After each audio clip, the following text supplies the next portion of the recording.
Parte do desenvolvimento espiritual é reconhecer e integrar as tendências sombrias que nos caracterizam. É isso. Não se trata de eliminá-las, é transformá-las. Dá para ver a diferença entre quem fez isso e quem não fez, pois quem não integrou a sombra é ingênuo. Percebe-se isso ao olhar e conversar com essas pessoas. Por serem ingênuas, ficam ressentidas por serem exploradas. Quem integrou mais a sombra é perigoso, como nas artes marciais, são perigosos, mas não precisam usar isso porque sua presença irradia um potencial implícito de causar estragos. E isso é necessário, é algo que dá autoestima às pessoas. Se você é inofensivo, não é virtuoso, é apenas inofensivo. É como um coelho. Um coelho não é virtuoso. Ele só pode ser comido, nada mais. Não é virtuoso. Se você é monstro e não age assim, é virtuoso. Mas você também precisa ser um monstro. Bem, isso se vê o tempo todo. Harry Potter também é assim. Ele é falho, ferido, tem maldade nele. Ele fala com cobras, cara. Ele quebra regras o tempo todo. O tempo todo. Ele não é nada obediente. Mas ele tem bons motivos para isso. Se ele e seus amigos não quebrassem as regras, não atingiriam o objetivo maior. É peculiar, mas é uma ideia mitológica muito, muito comum. Sabe, o herói precisa ser.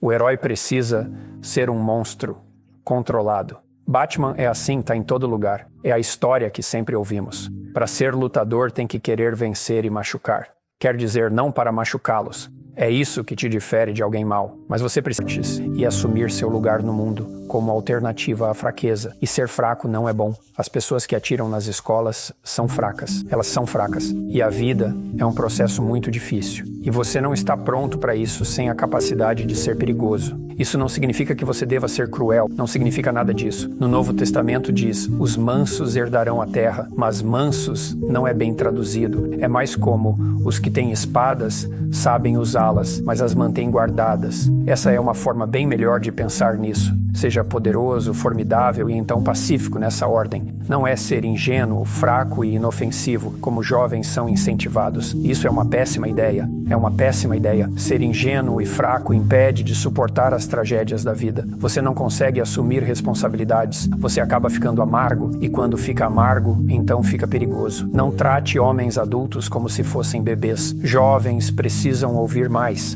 Você deveria ser um monstro. Sabe, porque todos dizem que você deve ser inofensivo. Virtuoso, não faça mal a ninguém. Guarde seu instinto competitivo. Não tente vencer. Evite ser agressivo ou assertivo. Fique em segundo plano e tal. Mas não é bem assim.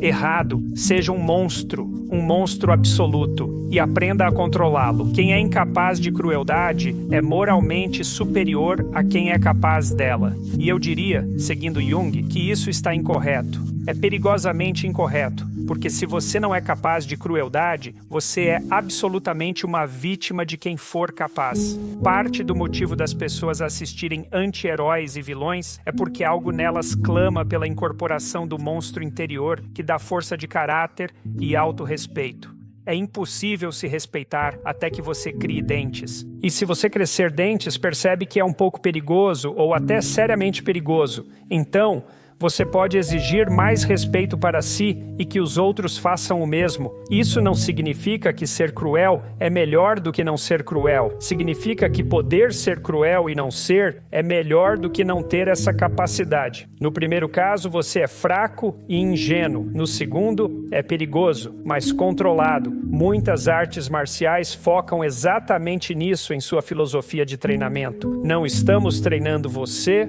para brigar. Treinamos para ser pacífico, alerta e evitar conflitos, mas se você tiver que entrar em então a filosofia também é que se você é competente em lutar, na verdade diminui a chance de ter que lutar quando alguém te provoca. Você poderá responder com confiança e com sorte. Isso é certamente o caso com valentões. Com sorte, uma demonstração razoável de confiança, que é muito equivalente a uma demonstração de domínio, será suficiente para fazer o valentão recuar. Assim, a força que você desenvolve em sua monstruosidade é, na verdade, a melhor garantia de paz. E é por isso que Jung acreditava ser necessário que as pessoas integrassem sua sombra. Ele disse que era algo terrível para as pessoas tentarem, porque a sombra humana... que são todas aquelas coisas sobre você que você não quer perceber. Chega até o inferno. E o que ele quis dizer é que é analisando sua sombra que você pode entender por que outros são capazes e você também das terríveis atrocidades que caracterizaram, digamos, o século XX, e sem esse entendimento. Não há como controlar quando se estuda a Alemanha nazista, por exemplo, ou a União Soviética, especialmente sob Stalin, e você se pergunta: bem, como são esses perpetradores? Esqueça as vítimas. Vamos falar sobre os perpetradores. A resposta é: são como você. Se não sabe disso, significa que não sabe nada sobre pessoas, incluindo você mesmo. E significa que precisa descobrir por que são como você. Acredite, não é fácil. Isso é suficiente para traumatizar e é parte do motivo pelo qual não o fazem. E também é por isso que o caminho para a sabedoria é raramente trilhado, pois se fosse só seguir a felicidade e fazer o que te deixa feliz, todos no mundo seriam exemplos de sabedoria, mas não é nada disso. É uma questão de enfrentar o que você menos quer enfrentar. Isso é interessante sobre a integração da sombra, porque reconhecer-se como a fonte do mal. Digamos que, na verdade, isso lhe dá mais respeito por si mesmo, estranhamente, porque é o mesmo respeito que teria por um animal selvagem ou um monstro. Então, talvez você aprenda a se tratar de maneira diferente. Acho que isso é particularmente verdadeiro na disciplina das crianças, sabe?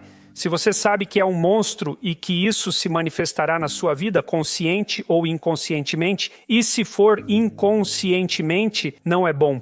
Então você se torna melhor em disciplinar as crianças. E a razão é que você não quer expô-las ao seu lado sombrio. E se elas se comportarem e não o provocarem, também se comportarão com outros. Então a parte monstruosa pode ficar adormecida. E isso é ótimo. Mas se você não se vê capaz de causar estragos que podem se desenrolar por décadas, porque se você vai abusar de uma criança, a forma primitiva de abuso é o físico, o sofisticado. E sabe, de certa forma, essa é toda a história da psicanálise freudiana. Não é tudo, mas ou você tem isso, ou isso tem você. São essas as opções. E ser vítima do abuso infantil não te torna seguro. E esse é o ponto central da psicanálise freudiana. E acho que esse é o cerne da psicanálise freudiana. E creio ser esse o foco da psicanálise freudiana. E penso ser essa a essência da psicanálise freudiana. E acredito ser esse o âmago da psicanálise freudiana.